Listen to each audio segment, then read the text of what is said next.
Hey y'all, it's Rheaven. Welcome to today's video. So today I kind of wanted to talk about the now versus then of my disorder. So like how I thought of it back then and how I think about it now. And I don't even know where to start, to be honest.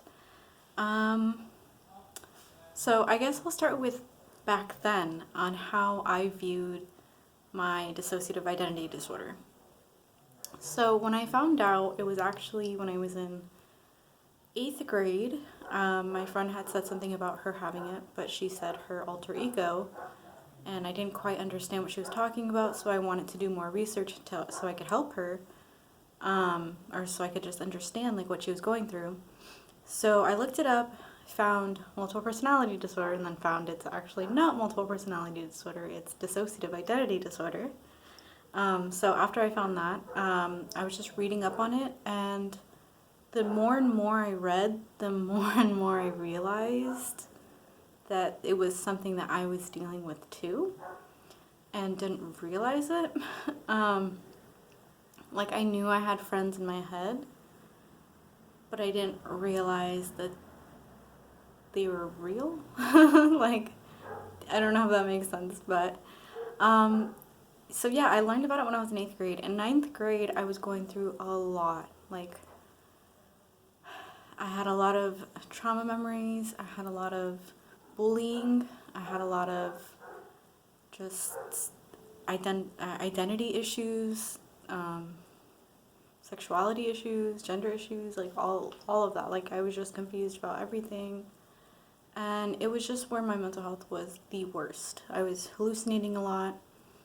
Like, I deal with psychosis. I don't have I don't have like a label of like what kind of psychosis and like what disorder, but I do deal with psychosis, and that's separate from my DID.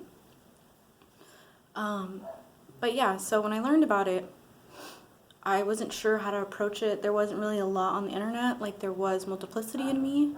There was a few others that I can't remember their names right now, but there was like way back then, like I'm talking like 2012, 2011, you know, where there wasn't really a lot of education like there is now.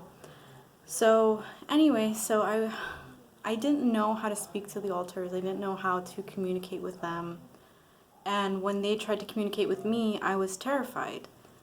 And I would pretty much ignore them and say, "You're not real, go away," because that's what everyone else was telling me, that my disorder wasn't real, that the alters were not a real thing, and that I had to ignore it and it would go away.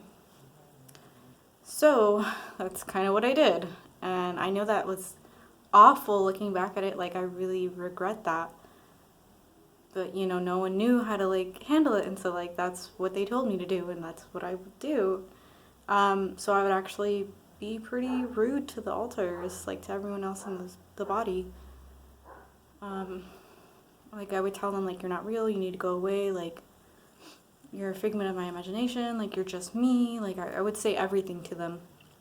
And I would get mad, too, because I didn't know what was going on, and, like, I didn't understand what was going on. I had the name for what it was, and I had, like, the experiences, but I didn't understand, like, fully.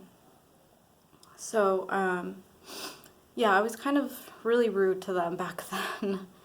And like when we would switch, I wouldn't have good co-consciousness, or like I wouldn't really remember a lot of things when we would switch back. Like when I would switch back from someone else, and I don't know, like I would just be like, "Oh, it was nothing, like it was just this or something." But like when there was times where like I knew someone was out and like they were talking to my best friend, and I'm like, okay, I can't deny, like I literally can't deny it. So yeah, so I stopped denying it for quite some time, but a lot of the alters were still mad at me, I guess. I don't know if mad's the right word, but they were very disappointed with how I was treating them, and I completely understand. But then I started doing a lot more research in 9th, 10th, 11th, 12th grade, and then after those like after 12th grade, I think I really accepted it and started trying to communicate with them and trying to work with them. But at that point, they kind of already hated me because of how I was treating them. So it was just kind of, it was all bad. But yeah, so anyway, we'll fast forward to now, and I don't obviously treat them like that. Like, I've watched so many videos of all these other systems being very supportive and understanding, and since they treat their system with the utmost respect, they teach that to everyone else. And like one system I'm talking about in particular is Dissociated. They're like our inspiration, honestly, because they're just very strong, they're very smart, they're very to the point. Not to the point, but you know what I mean, like very direct with what they're saying. And I very much admire them because they don't just make videos, you know, like they talk to you, like no matter who's on the other side watching their videos, they're speaking directly to you. And that's what I love, like that what they do is so powerful. And it's not just them, it's like Pinata, for instance. Oh god, there's so many, I can't even.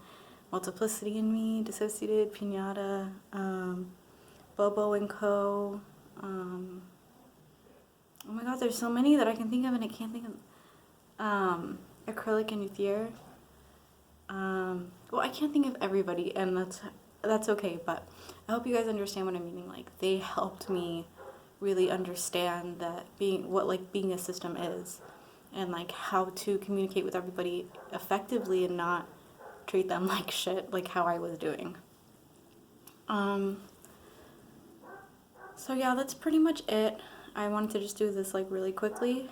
If you guys have any questions, go ahead and let me know, or like put them down below, I mean.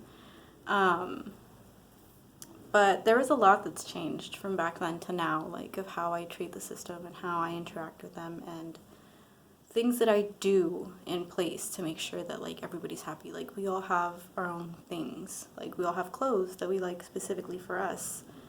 And I like to make sure I buy things for the system, like for birthdays or for Christmas. Like, we very much love Christmas, so we try to buy things for altars every year. So that's something that I very much implement now that I didn't before. Like, I never really thought about the altars, like selfishly. Like, I never thought it mattered. Until I realized that the whole reason I'm alive is because of them. So, yeah. That's about that, but thank you so much for watching. Hope you enjoyed. It got pretty dark pretty fast. I was hoping to keep some of the light, but thank God I had my phone light on. But anyway, thank you so much for watching. Have a beautiful and amazing day and life, and do not forget to smile, because it is a wonderful life, even though this whole pandemic is going on and it might be like really scary and nerve-wracking. It's still a beautiful day, like, you know, like you could still do what you want while quarantined. So yeah, thank you for watching. Bye guys.